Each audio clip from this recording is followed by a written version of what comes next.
आपण बघत आहात एकेपी न्यूज मराठी. आपला आवाज आपली ताकद. सबस्क्राइब करा, शेअर करा, लाईक करा. AKP news Marathi.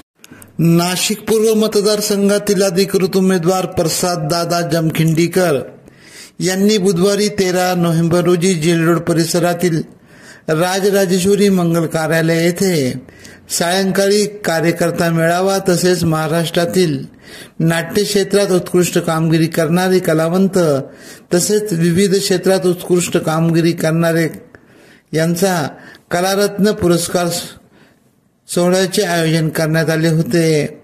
या पुरस्कार सोहळा कार्यकर्ता मेळावा प्रसंगी नाशिक पूर्व मतदारसंघातील मतदारांनी मोठ्या संख्येने उपस्थिती दिली.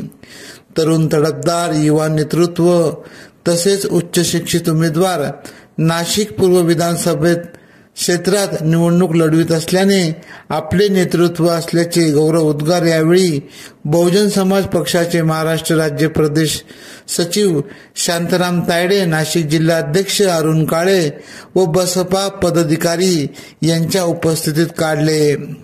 प्रथम गायक राजेश वैराळ व गायिका अस्मिता गादेकर यांनी आपल्या उत्कृष्ट आवाजात महापुरुषांवर गीते सादर केली. बसपा पदाधिकाऱ्यांनी पक्षाचे कार्याबाबत माहिती देत बसपाचे उमेदवार प्रसाद दादा जमखिंडीकर यांना विधानसभेत आमदार म्हणून पाठवावे अशी विनंती केली. आपली उमेदवारी कशासाठी याबाबत प्रसाद दादा जमखिंडीकर यांनी आपले मनोगत व्यक्त केले. कलारत्न पुरस्कार देऊन पुरस्कारार्थी यांचा सत्कार करण्यात आला. तसेच प्रसाद दादा जमखिंडीकर यांचे चिरंजीव यश प्रसाद जमखिंडीकर यांचा वाढदिवस असल्याने अभिष्ट चिंतन सोहळा संपन्न झाला. या सोहळा मेळाव्याचे आयोजन कैलास सोनवणे, दिनेश आहिरे यांनी केले. कार्यक्रम यशस्वी करण्यासाठी मनीष तेलंगी, राहुल जगताप, किरण त्रिभुवन, अजय पवार, स्वप्नील चंद्र मोरे, सुनील पवार, शिवराज खैरनार, नीरज गांगुर्डे, मंथन वराडे, मयुरेश मणिकर, अरविंद भडागे यांनी प्रयत्न केला.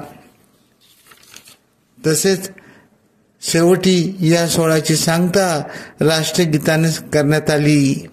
एकेपी न्यूज साठी ब्युरो चीफ अनवर खान पठाण, नाशिक.